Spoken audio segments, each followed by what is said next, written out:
হযরত উসমান ইবনে আফফানের সময় সালাবা ইন্তেকাল করলেন।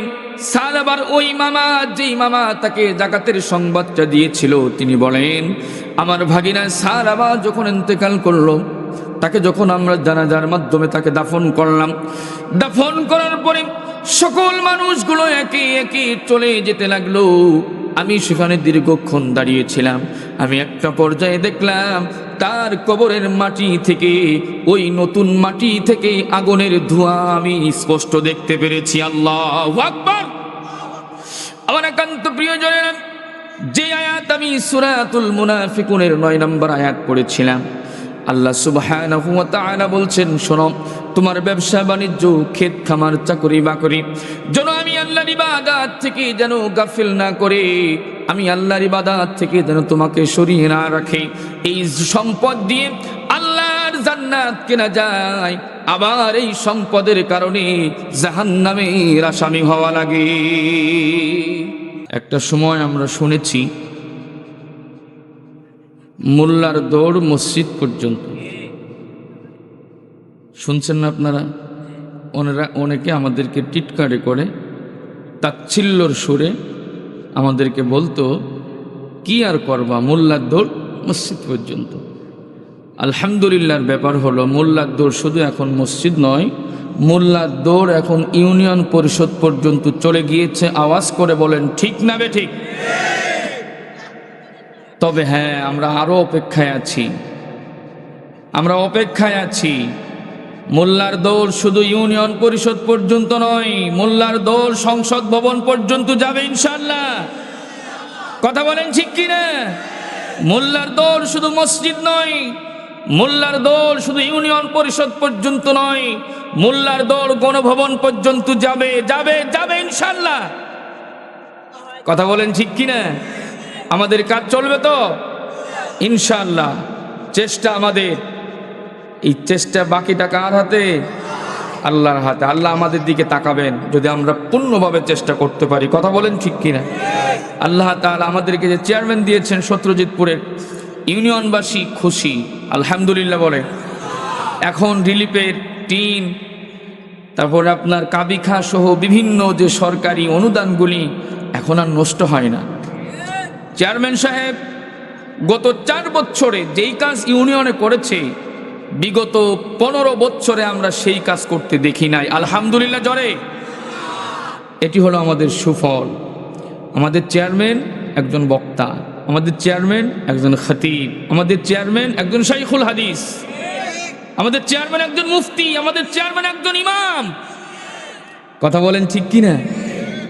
আমাদের বিশ্বাসের জায়গা তিনি। তিনি আমাদের ইউনিয়নে যেভাবে সুশৃঙ্খলভাবে কাজ করছেন, ইউনিয়নের প্রতিটা মানুষ তার প্রতি সন্তুষ্ট আলহামদুলিল্লাহ। ইতিপূর্বে আলোচনা করেছেন হাফেজ মাওলানা মুফতি হাবিবুর রহমান সাহেব, ইমাম ও খতিব, বিলপাড়া জামে মসজিদ। মুফতি হাবিবুর রহমান সাহেব ভাইকে আল্লাহ তাআলা কবুল আর মঞ্জুর করে নেন, দ্বীনের খাদেম হিসাবে কবুল করে নেন, দ্বীনের দাঈ হিসাবে কবুল করেন, ইলম আমলের মধ্যে আল্লাহ বরকত দান করেন। এবং আরও আলোচনা করেছেন কারি মোহাম্মদ মিজানুর রহমান সাহেব, সদর মোহাম্মদপুর উপজেলা শাখা ও ইমাম, জেলখানাপাড়া জামে মসজিদ। আল্লাহ তাআলা মিজানুর রহমান ভাইকে নেক হায়াত দারাজ করেন, তার কণ্ঠকে আরও দারাজ করে দেন, দ্বীনের দাঈ খাদেম হিসাবে কবুল আর মঞ্জুর করে নেন। মাহফিল পরিচালনা করছেন জনাব হাফেজ আবুল হাসান সাহেব, মোহতামিম উত্তর মাদ্রাসা।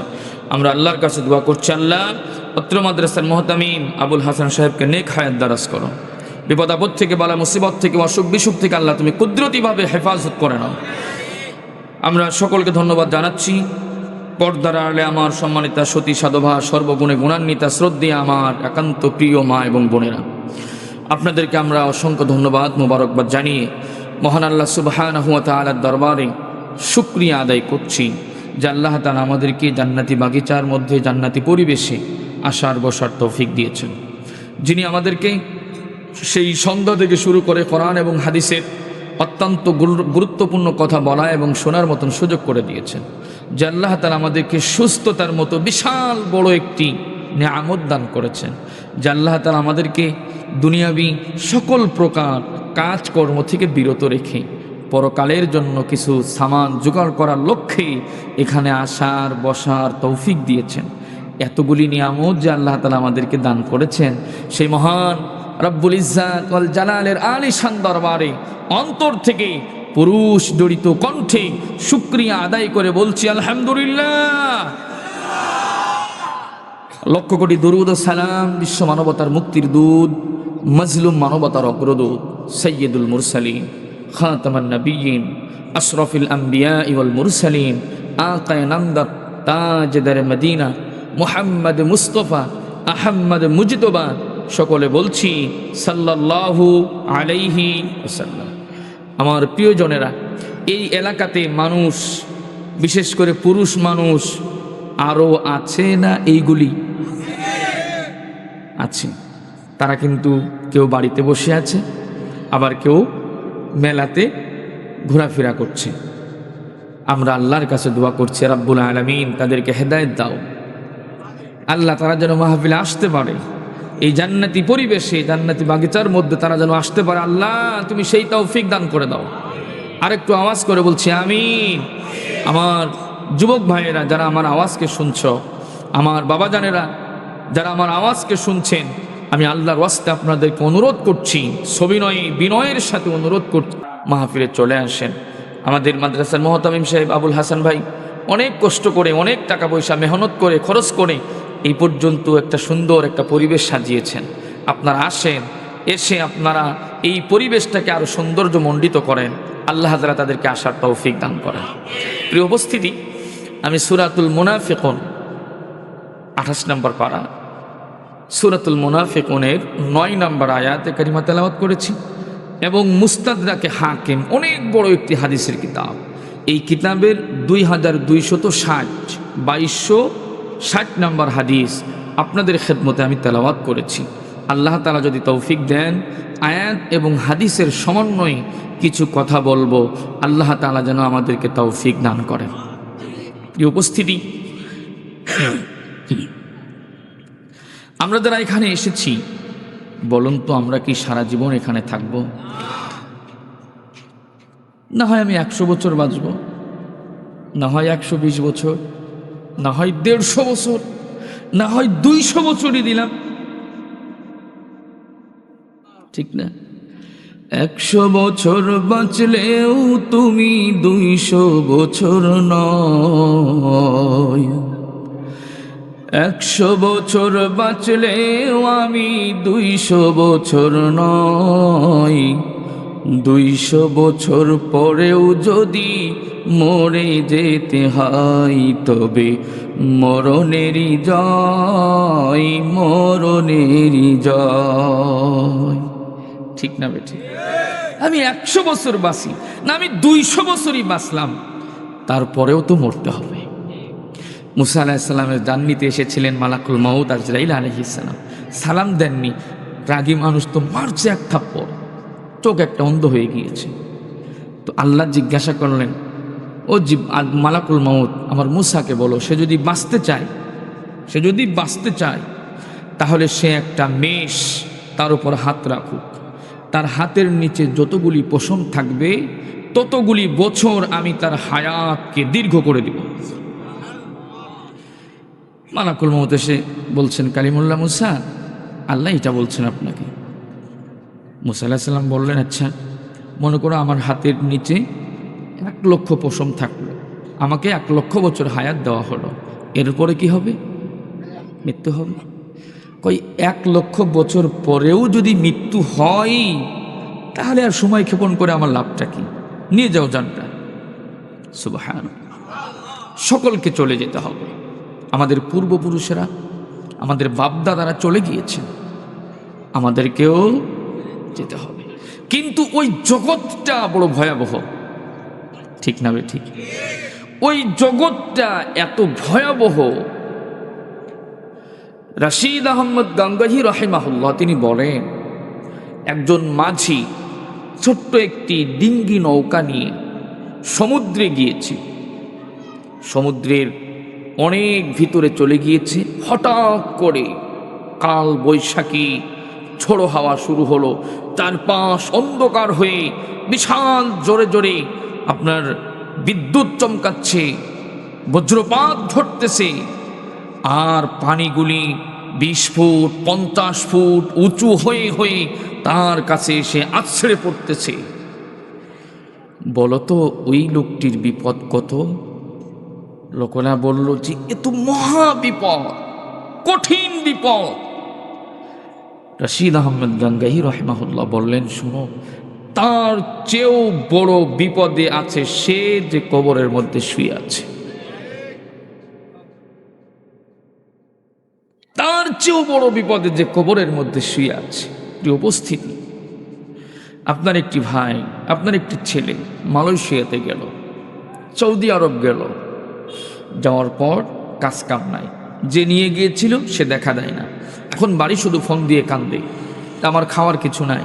আপনি 1000 টাকা পাঠালেন, 10,000 টাকা পাঠালেন, কিছুদিন সে ভালো মতন চলবে, ঠিক না? এরপরে আবার তার কিন্তু সেই দুঃসময় চলে আসবে, দারিদ্রতা, অভাব, অনটন চলে আসবে, না খেয়ে থাকতে হবে। কবরের মধ্যে আমাদের পূর্বপুরুষ, মা বাবা, দাদা দাদি, নানা নানি, শ্বশুর শাশুড়ি যারা শুয়ে আছে, তারা যদি বিপদের মধ্যে থাকে, তারাও ওই প্রবাসী বিপদের মতো, তারা অপেক্ষায় থাকে কবরে শুয়ে শুয়ে, আমার ছেলেটা যদি আমার জন্য একটু নেকি পাঠাতো। কারণ ওই জগতে আর মোবাইল তো নাই যে মোবাইল দিবে, আব্বারে আমি তো বড় কষ্টে আছি, আমার জন্য একটু নেকি পাঠান। আছে মোবাইলের যোগাযোগ? নাই, কিন্তু বলতে পারে না। রাসূল বলছেন যে তারা অপেক্ষায় থাকে, অপেক্ষায় থাকে যে আমার ছেলেটা যদি আমার জন্য একটু নেকি পাঠাতো, তাহলে আমি একটু আরাম বোধ করতাম, কিছুদিনের জন্য একটু সুখে শান্তিতে থাকতে পারতাম কবরের জগতে। আমার নাতি ছেলেটা যদি আমার জন্য একটু নেকি পাঠাতো, তাহলে আমি বড় সুখে স্বাচ্ছন্দ্যে একটু থাকতে পারতাম। আর সহ্য হয় না, আগুন, সাপ, লোহার আতড়ির আঘাত সহ্য হয় না, তারা কবরে শুয়ে শুয়ে আঘাত আশাই করতে থাকে, অপেক্ষা করতে থাকে। কিন্তু আমরা যারা দুনিয়াতে আছি, আমরা যদি ভুলে যাই, আমার দিকে খেয়াল, আমরা যদি ভুলে যাই, তারা কবর অপেক্ষায় থাকতে থাকতে একটি পর্যায়ে তারা আমাদের জন্য বদদুয়া করতে থাকবে। তারা বদদুয়া করবে, আল্লাহকে বলবে, আল্লাহ আমি ছেলে রেখে এসেছিলাম, সেই ছেলের জন্য জমি জমা সব কিছু আমি রেখে আসলাম, সেই জমি চাষ করে সেই বাড়িতে থাকে, আমাকে ভুলে গিয়েছে। আয় আল্লাহ, তুমি তারা গজব দাও, তুমি তারা বিপদ দাও, অভাব দাও, অসুখ বিসুখ দাও। এই জন্য কিছু ফ্যামিলি দেখবেন অসুখ বিসুখ দূরই হয় না, একটার পর একটা আসেই, কবরের থেকে বদদুয়া আসতেছে। কথা বলেন ঠিক কিনা? আবার কিছু মানুষের দেখবেন আল্লাহ বরকত দেন, আল্লাহ বরকত দেন, অনেক বরকত দেন আল্লাহ, ছোটখাটো ব্যবসা করে, রিক্সা চালায়, অটো চালায়, কিন্তু আল্লাহ বরকত দিয়ে যাচ্ছেন। কেন? ওই কবর থেকে দোয়া আসতেছে। সুবহানাল্লাহ জোরে বলবেন না? প্রিয়, আমার একান্ত প্রিয়জনেরা, এই জন্য আমরা ওই কবরবাসীদের জন্য দোয়া পাঠাতে, দোয়া করতে রাজি আছি না নাই? আল্লাহ নবী বলেছেন, শোনো, যখন তোমরা মাঝে মধ্যেই কবর জিয়ারত করতে যাবে, আপনারা কবর জিয়ারত করতে যান কখনো? যান?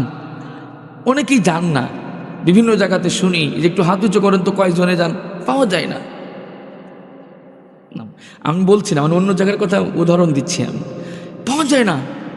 কারণ ওই যে মরে গেছে তো মাটি দিয়ে শেষ, ওই পর্যন্ত শেষ, 3 দিন 40 দিন একটু মিলাদ টিলাদ দিয়ে শেষ, এরপরে আর কোনো খোঁজ খবর নাই। রাসূল বলেছেন মাঝে মাঝে কবর জিয়ারত করতে যাবে। কেন যাবে জানো?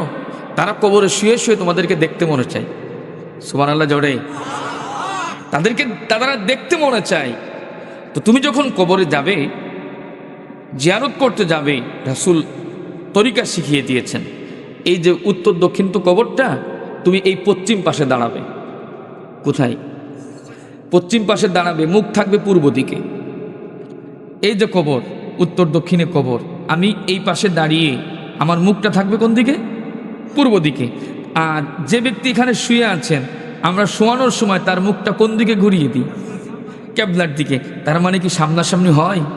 হয়। রাসূল বলেছেন এইভাবে দাঁড়াবে। এখন কবরে যে সে শুয়ে আছে, সে তো মাটি হয়ে গিয়েছে, হ্যাঁ ঠিক আছে, কিন্তু এই যে আমার কাছে একটা ফোন দেখতেছেন আপনারা, এই ফোন দিয়ে, নেট কানেকশন দিয়ে আমি এইখানে বসে আমার সৌদি আরব কোনো রিলেটিভ থাকলে, আত্মীয় থাকলে তাকে আমি দেখতে পারবো না? সম্ভব না? আমেরিকায় যদি থাকে সম্ভব তো? সম্ভব। মানুষের বুদ্ধি দিয়ে যদি এতটুকু করতে পারে, আল্লাহর বুদ্ধি মানুষের চেয়ে কম না বেশি? সবাই বলেন, কম না বেশি? মুসা এবং খাজির আলাইহিস সালাম সফর করতেছেন, দুইজনের একটা নৌকায় উঠেছেন, নৌকার এই মাথায় দুইজনে বসে আছেন, এই মাথায় একটা পাখি, ছোট্ট একটা পাখি। এখন এই পাখিটা সমুদ্র থেকে পানি উঠালেন, ঠোঁট দিয়ে পানি খাচ্ছেন। খাজির আলাইহিস সালাম বললেন, মুসা আপনি কি জানেন আল্লাহর এলেম কত? আল্লাহর এলেম তো অসীম। আমি আপনাকে দৃষ্টান্ত দিই, দেখেন এই যে বিশাল সমুদ্র, বিশাল সাগর, এই বিশাল সাগর থেকে ওই ছোট্ট ক্ষুদ্র পাখিটা ঠোঁটের মাধ্যমে যতটুকু পানি উঠিয়েছে, এতটুকু জ্ঞান বুদ্ধি এলেম আল্লাহ দুনিয়ার সমস্ত মাখলুককে দিয়েছেন। আর পুরা যত সাগরের পানি, এই সমস্ত এলেম আল্লাহ নিজের কন্ট্রোলের মধ্যে রেখেছেন। জোরে সুবহানাল্লাহ। তো মানুষে যদি এই আবিষ্কার করতে পারে, আপনি যখন কবরের কাছে যে সালাম দিয়ে দাঁড়াবেন না, ওই রূহটা সিজ্জিনে থাক আর আইল্লিনে থাক, যেখানেই থাকুক, আল্লাহ তাআলা একটা নেট কানেকশন দিয়ে দেন, ওইখানে কবরে শুয়ে শুয়ে সে দেখতে পাই। এজন্য আমরা কবরগুলি মাঝে মাঝে জিয়ারত করতে যাবো তো ইনশাআল্লাহ, তাদের জন্য দোয়া করবো তো ইনশাআল্লাহ। আল্লাহ আমল করার তৌফিক দান করেন। আমি সূরা মুনাফিকুনের 9 নম্বর আয়াত তেলাওয়াত করছি। আল্লাহ তাআলা বলেন, ইয়া আইয়ুহাল্লাযীনা আমানু লা তুলহিকুম আমওয়ালুকুম ওয়ালা আওলাদুকুম আন যিকরিল্লাহ ومن يفعل ذلك فأولئك هم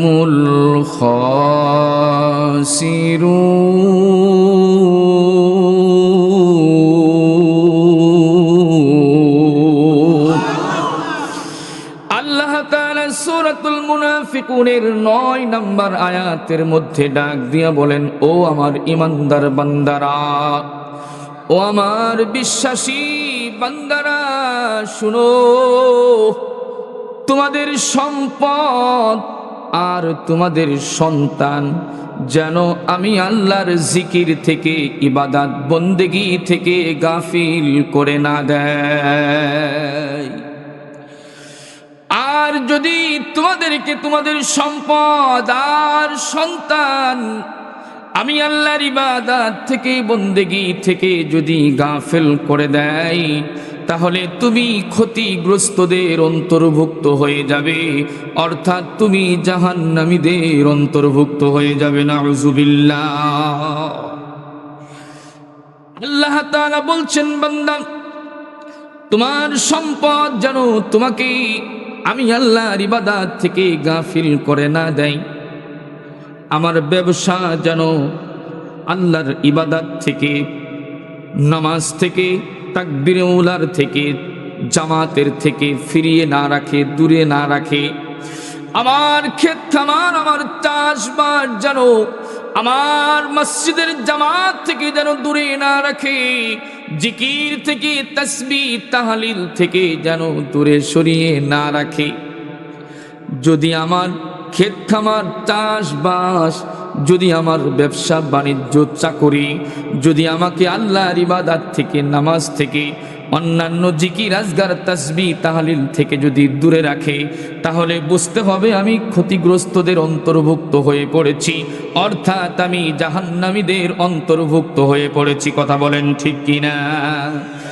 আল্লাহর নবীর কাছে 2 জন সাহাবী আসলেন। 2 জন সাহাবী এসে প্রথম সাহাবী ডাক দিয়া বললেন, ওগো আল্লাহর নবী, আমি একজন উটের ব্যবসায়ী, উট ব্যবসা হলো আমার পেশা। নবী গো, আমার উটের মধ্যে যেন আল্লাহ বরকত দান করেন, আপনি সেই দোয়াটা করে দিন। সুবহানাল্লাহ। আর একজন বলল, ওগো আল্লাহর নবী, আমি একজন ছাগল ব্যবসায়ী, ছাগল ব্যবসা এটা হলো আমার পেশা। নবী হে, আপনি আমার ছাগলের মধ্যে যেন বরকত হয় সেই দোয়াটা আল্লাহর কাছে করেন। আল্লাহর নবী সাল্লাল্লাহু আলাইহি ওয়াসাল্লাম উট ব্যবসায়ীর জন্য, ছাগল ব্যবসায়ীর জন্য আল্লাহর কাছে দোয়া করলেন, রব্বুল আলামিন তার উটের ব্যবসার মধ্যে বরকত দাও আর তার ছাগল ব্যবসার মধ্যে বরকত দান কর। সুবহানাল্লাহ। নবীদের জুবান হলো পবিত্র জুবান, কথা বলেন ঠিক না? সমস্ত নবীরা হলেন মুস্তাজাবুদ দাওয়া, নবীদের জুবান পবিত্র। নবীরা কি তাদের জুবান দিয়ে কখনো মিথ্যা কথা বলেছেন? বলেননি। কোনো ফাহেসা গালি মুখ দিয়ে বের করেছেন? করেননি। এজন্য তাদের জুবানগুলি পবিত্র। আমাদের সমাজেও দেখবেন কিছু মানুষ আছে, ইমাম আছে, তাদের মুখে মিথ্যা কথা নাই, অশ্লীল গালিগালাজ নাই। তারা একটু সূরা ফাতিহা করে পানিতে ফু দিলেও বাচ্চাকে খাওয়াইলে কান্না বন্ধ হয়ে যায়, পেটে ব্যথা ভালো হয়ে যায়। আছে না নাই? আচ্ছা, আল্লাহর নবী মূসা কালিমুল্লাহর কাছে একজন বললেন, ওগো কালিমুল্লাহ মূসা, আপনি আল্লাহর কাছে দোয়া করেন আল্লাহ যেন আমাকে একটু শান্তি দেয়। মূসা নবী আল্লাহর কাছে বললেন, আল্লাহ সে তোমার কাছে শান্তি চাই, তুমি তাকে শান্তি দান করে দাও। মূসা পয়গম্বর শান্তির দোয়া করে বাড়িতে গিয়েছে।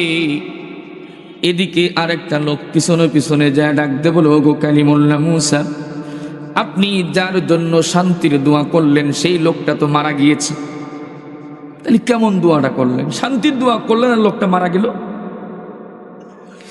আমার একান্ত প্রিয়জনেরা, মূসা কালিমুল্লাহ আল্লাহর সাথে কথা বললেন, আল্লাহ আমি তার জন্য শান্তির দোয়া করলাম আর তুমি তো তাকে মৃত্যুই দিয়া দিলা, বিষয়টা কি?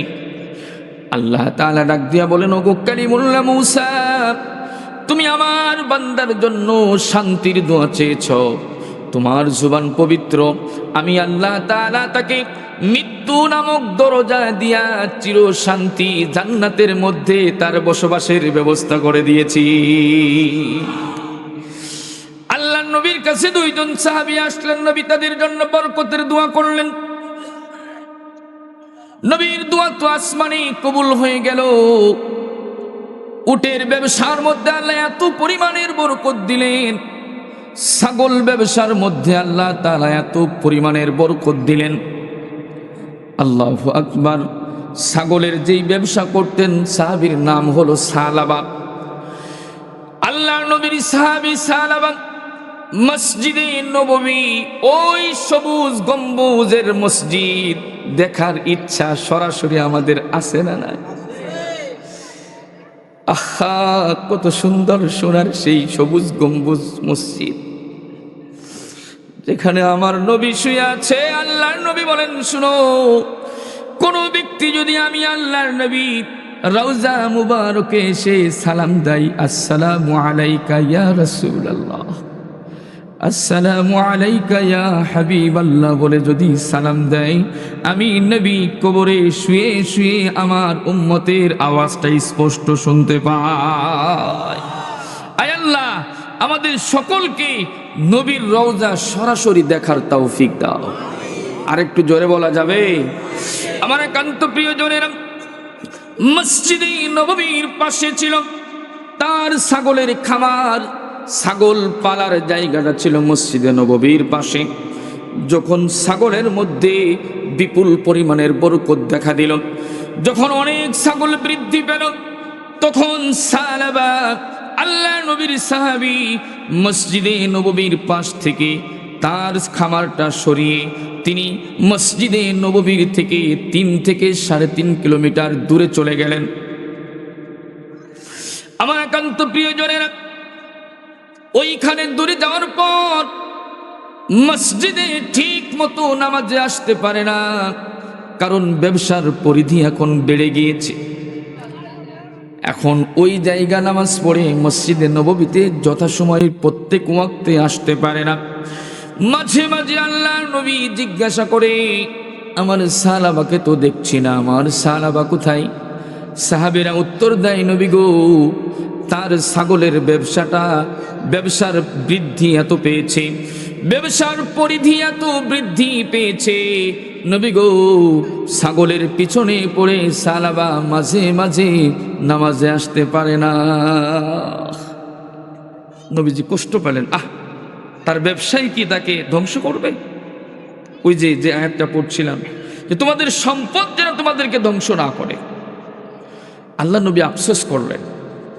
আমাদের সমাজেও কিছু মানুষদেরকে দেখবেন, কিছু ছিল না, আল্লাহর কাছে কাঁদতে কাঁদতে ছোটোখাটো একটা ব্যবসা শুরু করেছিল, এখন বাজারে বড় ব্যবসা হয়েছে, এখন আর নামাজে যাওয়ার সময় পায় না। আছে না নাই? এখন আর নামাজে যাওয়ার সময় পায় না।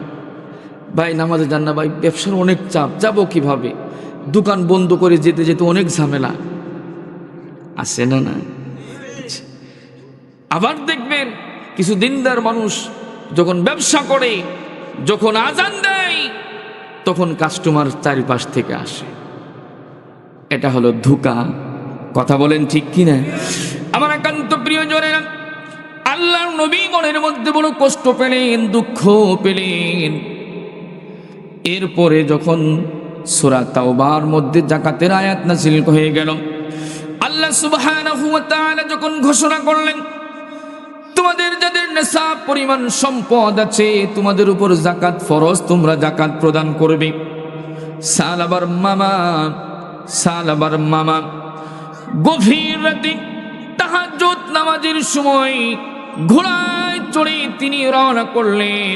যে ওই গভীর রাতে তিনি সালাবাকে ডাক দিয়ে বললেন, সালাবারে, আল্লাহ তাআলা তোমার সম্পদের উপর যাকাতকে ফরজ করে দিয়েছেন, তোমার উচিত হলো যাকাত প্রদান করা, তুমি যাকাত প্রদান করবে।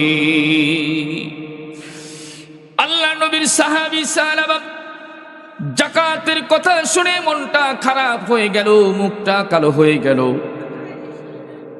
সাথে সাথে উত্তর দিল, এই তো কিছু সম্পদ হয়েছে, আর এখনই আমার উপর একটা ট্যাক্স ধার্য করে দিচ্ছে। নাউজুবিল্লাহ বলবেন না? আমাদের সমাজেও কিছু মানুষ আছে, যাকাতের কথা শুনলে মুখটা কালো হয়ে যায়। আছে না নাই?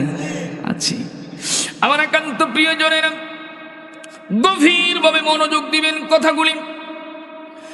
আল্লাহ নবীর সাহাবী সালাবা যখন এই কথা বলল, তার মামা দৌড়ে চলে আসলো ফিরে এসে আল্লাহ নবীকে ডাক দিয়ে বলল, আল্লাহর নবী গো,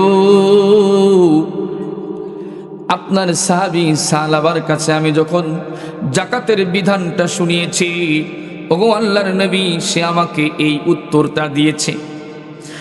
আল্লাহ নবী শুনে মনের মধ্যে বড় আঘাত পেলেন, মনের মধ্যে বড় কষ্ট পেলেন। আল্লাহর নবী এর কিছুদিন পরে সালাবা 200 যাকাতের ছাগল নিয়ে আসলো।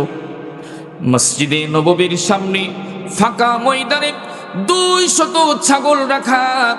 আল্লাহর নবী সাল্লাল্লাহু আলাইহি ওয়াসাল্লাম জোহরের নামাজে আসতেছিলেন মসজিদে নববীতে। নবীজি এতগুলি ছাগল দেখে জিজ্ঞাসা করলেন, এই ছাগলগুলি কার, কোথা থেকে এলো? সাহাবীরা উত্তর দিল, ওগো আল্লাহর নবী, এই ছাগলগুলো হলো আপনার সাহাবী সালাবার, সে তার যাকাতের ছাগলগুলি আপনার খেদমতে নিয়ে এসেছে। আল্লাহর নবী বললেন, শোনো, সালাবাকে বলো তার যাকাতের ছাগলের আমার কোনো প্রয়োজন নাই, আমি তার থেকে যাকাত নিব না, বরঞ্চ তাকে বলো সে যেন তার যাকাতের ছাগলগুলি নিয়ে ফিরে চলে যায়। নাউজুবিল্লাহ। এই মাইকের অফারটার কোনে গেল? আমার একান্ত প্রিয়জনেরা, আল্লাহ নবী সাল্লাল্লাহু আলাইহি ওয়াসাল্লাম যখন তার ছাগল গ্রহণ করলেন না, সালাবা এবার ফিরে চলে গেল।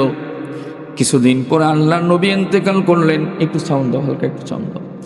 কিছুদিন পরে আল্লাহ নবী ইন্তেকাল করলেন। আল্লাহ নবীর পরে ক্ষমতার মসনদে বসলেন, খেলাফতের মসনদে বসলেন সিদ্দিক আকবর আবু বকর ইবনে কুহাফা রাদিয়াল্লাহু তাআলা। আবু বকর যখন খলিফা, সালাবা এবার 500 ছাগল নিয়ে এসেছে। 500 জাকাতের ছাগল নিয়ে এসে ডাক দিয়া বলে, ওগো খলিফাতুর রাসূল, ওগো খলিফাতুল মুসলিমিন, সিদ্দিক আকবর আবু বকর ইবনে কুহাফা, এই 500 ছাগল হলো আমার সবগুলি জাকাতের ছাগল। ওগো আবু বকর, দয়া করে মায়া করে আপনি আমার এই জাকাতের ছাগলগুলো একটু গ্রহণ করেন। আবু বকর ডাক দিয়ে বললেন, শোনো সাহাবা, আল্লাহর নবী তোমার থেকে জাকাত গ্রহণ করেননি। আমি আবু বকরের এত বড় সাহস আর হিম্মত নাই যে আমি তোমার থেকে গ্রহণ করব।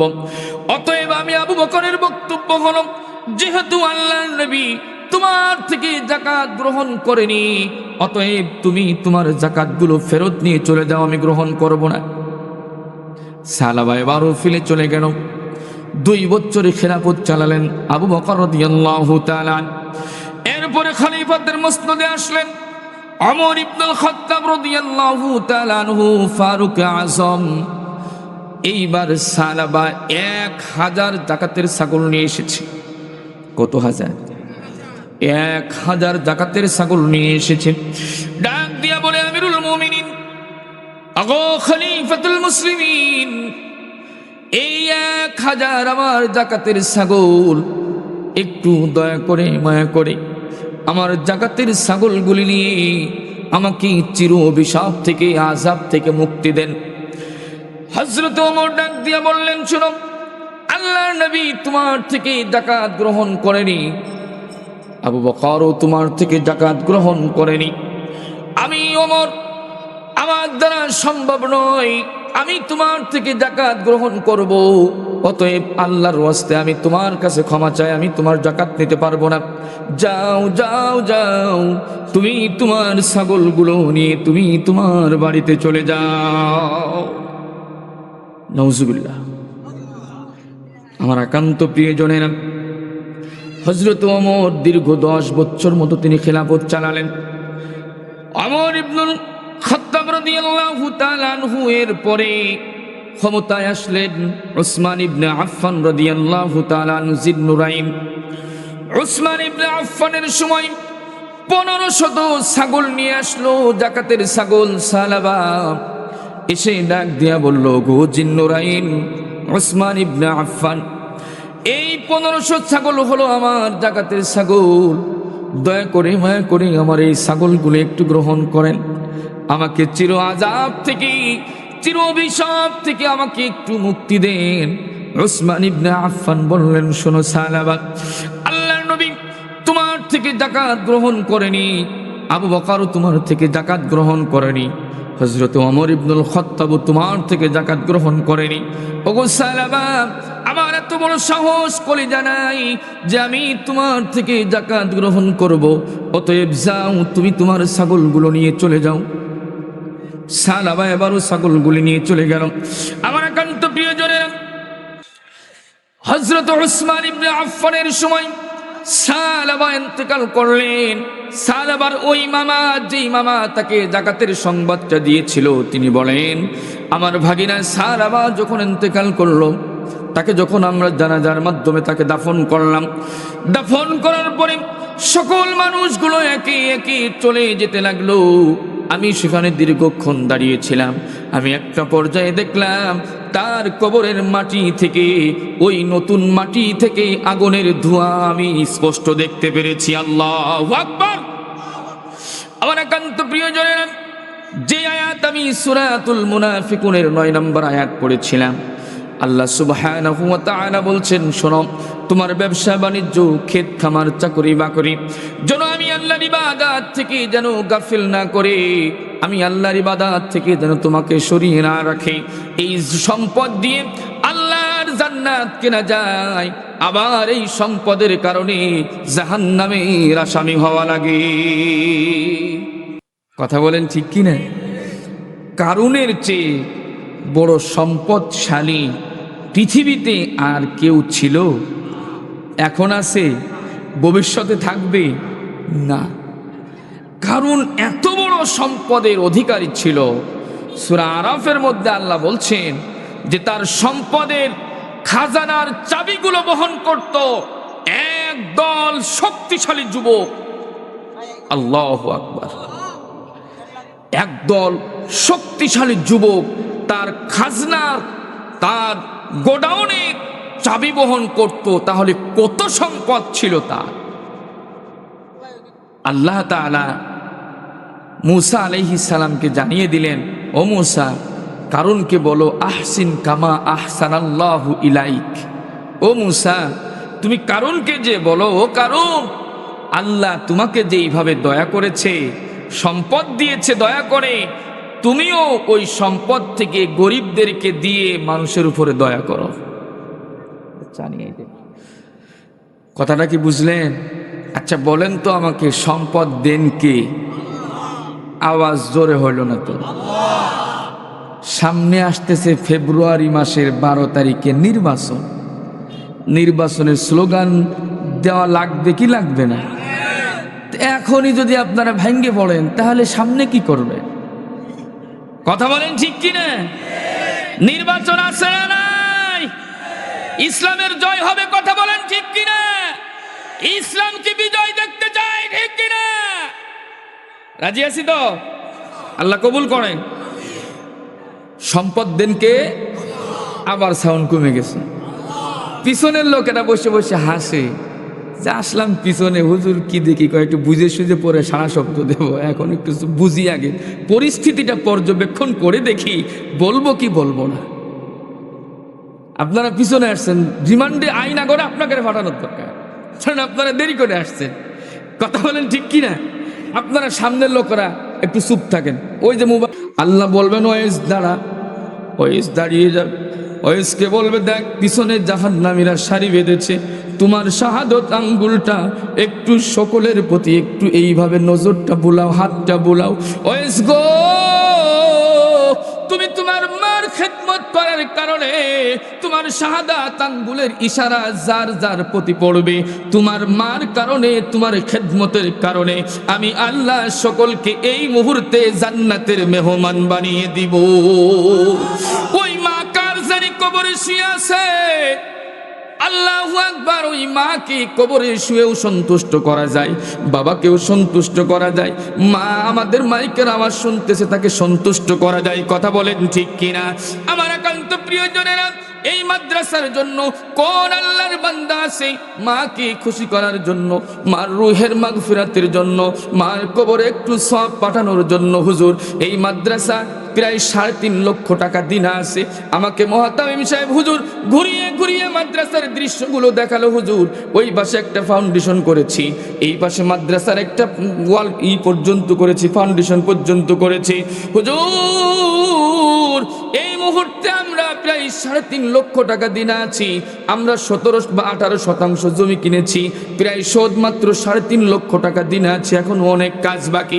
আমি আমার বড়িয়ার যুবক ভাই, বৃদ্ধ বাবাদেরকে অনুরোধ করব, ভাই ও আমার আদরের বাবা গো, এই মাদ্রাসার জন্য কোন ভাই আছেন, কোন বাবা আছেন গো, মা বাবার কবরে সওয়াব পাঠানোর জন্য সাদকায়ে জারিয়া নিয়েতে হুজুর এই মাদ্রাসায় আমি 20,000 টাকা দান করব।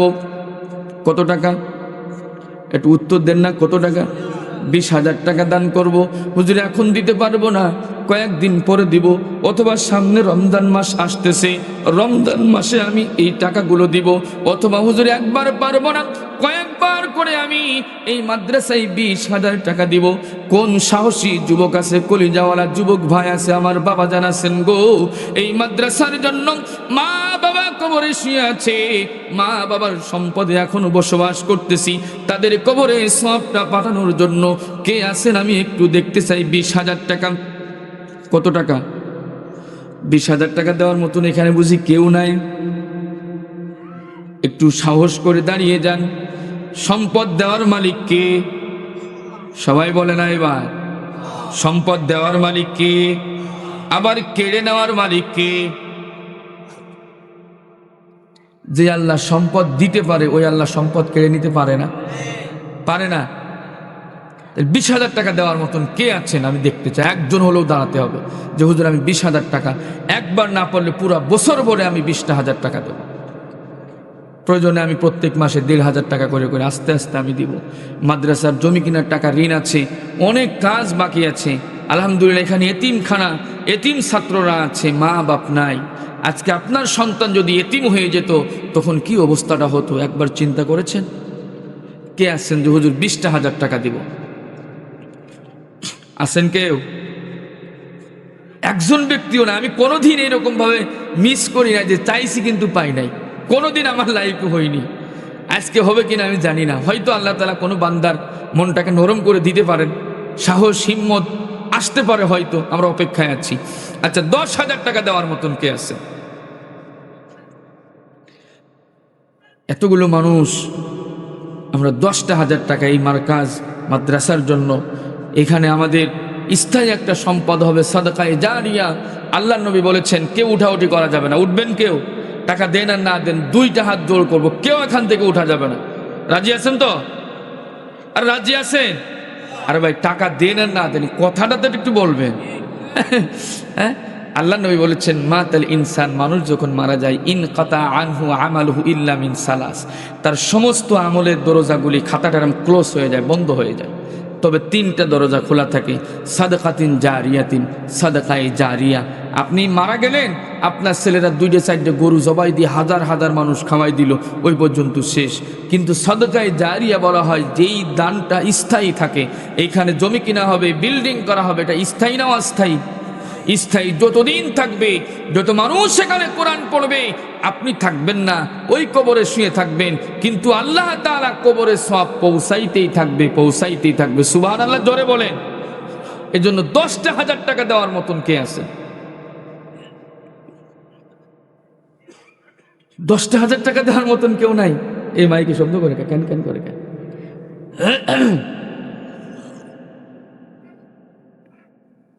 এতগুলো মানুষ আমরা। আচ্ছা, 5,000 টাকা দেওয়ার মতন একটু দাঁড়ান। এই মাদ্রাসার প্রতি আমাদের মহব্বত নাই?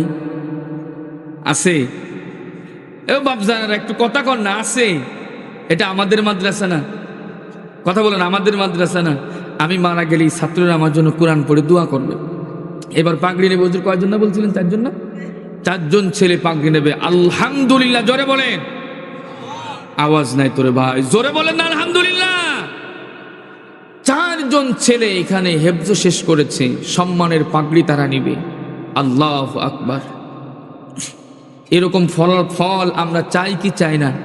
তাহলে আমাদেরকে একটু সহযোগিতার জন্য হাত বাড়াতে হবে।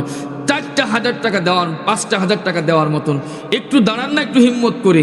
এই এলাকার লোকটা কি হাট কি এত দুর্বল? আল্লাহকে সম্পদ দেয়নি এলাকার লোকদেরকে? একটু মানটা রাখেন ভাই। 5,000 টাকা দেওয়ার মতন কেউ নাই। আচ্ছা, এখানে আমরা যারা আছি, মা নাই অথবা বাপ নাই অথবা উভয়ই নাই, এমন কে কে আছেন? একটু হাত উঁচু করেন তো।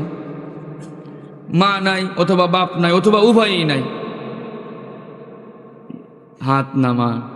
দেখছেন কত মানুষ আমরা মাকে হারিয়ে বসে আছি। তারা কিন্তু কবরে বসে বসে অপেক্ষায় আছে। কথা বলেন ঠিক না?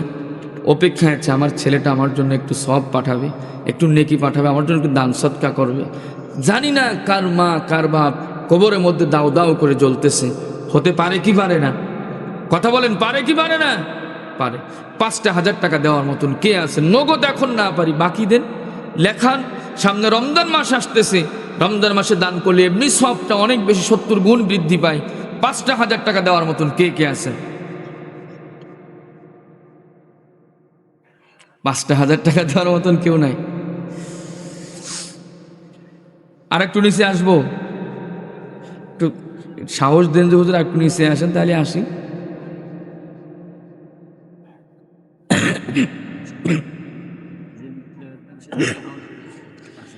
নারে তাকবীর, একটু জোরে তাকবীরটা তো জোরে দেন। নারে তাকবীর। রব্বুল